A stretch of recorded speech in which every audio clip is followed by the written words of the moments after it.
मशरिक़ वस्ता में अमन कायम करने का मिशन इस्लामाबाद में 4 फरीकी इजलास पाकिस्तान, तुर्किया, मिस्र और सऊदी अरब के वज़ीर ख़ारजा की शिरकत। इलाक़ाई सूरत-ए-हाल का जायजा लिया, कशीदगी में कमी और मुज़ाकरात की ज़रूरत पर इत्तफ़ाक़ किया।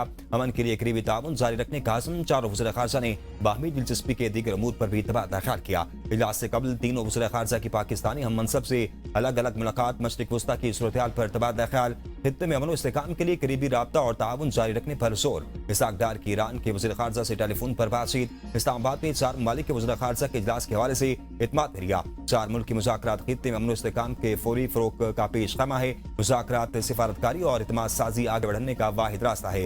इसहाक़ डार की गज़ा और मग़रिबी किनारे में इसराइली जारियत की शदीद मज़म्मत। गज़ा के लिए इंसानी इमदाद की फराहमी में मिस्र के किरदार को सराहा।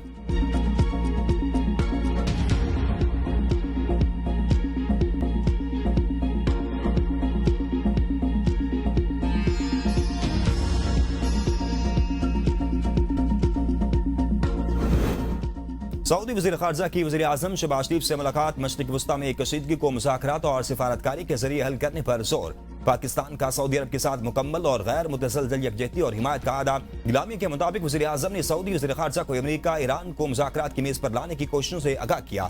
शहबाज शरीफ ने कहा, इस्लामी ममालिक के दरमियान इत्तेहाद वक्त की ज़रूरत है। पाकिस्तान हमेशा सऊदी अरब के शाना बशाना खड़ा रहेगा। मुलाकात में नायब वज़ीर आज़म इसहाक़ डार, मशीर कौमी सलामती भी शरीक थे। तुर्किया और मिस्र के वज़ीर ख़ारजा की वज़ीर आज़म हाउस आमद। शहबाज शरीफ से मुलाकात, खित्ते में अमन इस्तेहकाम और बाहमी ताउन पर तबादला ख्याल, करीबी राब्ते जारी रखने पर इत्तेफाक।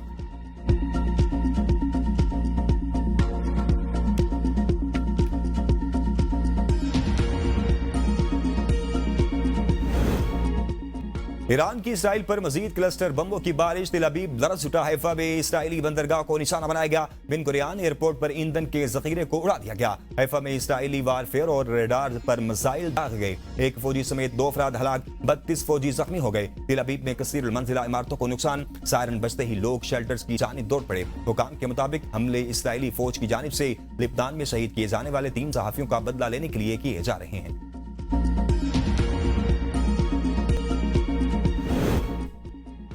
अमेरिका और इसराइल का ईरानी सूबा खुदिस्तान में पानी के जखीरे पर हमला। गिलान में कस्बे पर बमबारी, 2 अफराद शहीद। ईरान में शहादतों की तादाद 2076 तक पहुंच गई। 216 बच्चे भी शामिल, 26,000 से ज्यादा अफराद जख्मी। इसराइल का तेहरान में टीवी के हेडक्वार्टर्स पर मिसाइल हमला, मुतअद्दिद अफराद जख्मी हो गए। नशरियात मुअत्तल। ईरानी मीडिया के मुताबिक हफ्तगल में पानी के बड़े जखीरे को निशाना बनाया गया। मुतबादिल ज़राए से पानी की फराहमी जारी है। ईरानी हिलाल अहमर सोसाइटी के मुताबिक अमरीकी और इसराइली हमलों में ईरान की 93,000 सिविलियन इमलाक तबाह हुई।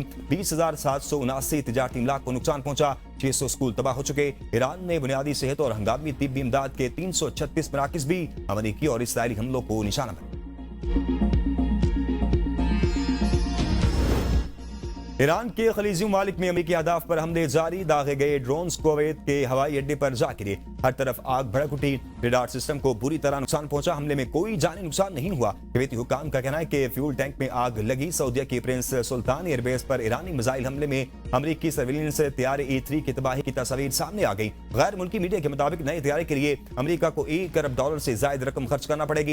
Airborne warning and control aircraft का दौरान जंग किरदार इंतहाई अहम होता है, जो तैयारों और ड्रोन्स का सैकड़ों मील दूर से पता लगा सकता है। साबिक अमरीकी जनरल का कहना है कि E3 की तबाही से अमरीका का खलीज फार्स पर निगरानी मुतासिर होगी। मुत्तहिदा अरब अमीरात की वज़ारत दिफा के मुताबिक 16 मिसाइल और 42 ड्रोन तबाह किए। हमलों में अब तक 4 पाकिस्तानियों समेत 8 शहरी शहीद और 178 जख्मी हुए। अमीराती फिजाई दिफा ने अब तक 414 मिसाइल और 1914 ड्रोन तबाह किए।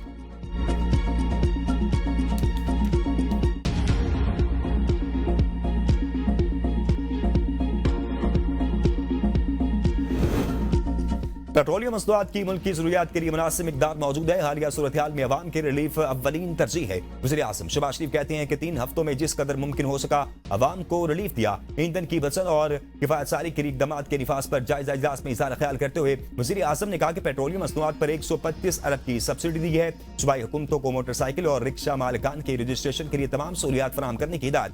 डाटा डिजिटाइज होने से मालिकान को मुस्तकबिल में हुकूमत की तरफ से दिए जाने वाले रिलीफ से मुस्तफीद होने का मौका मिलेगा।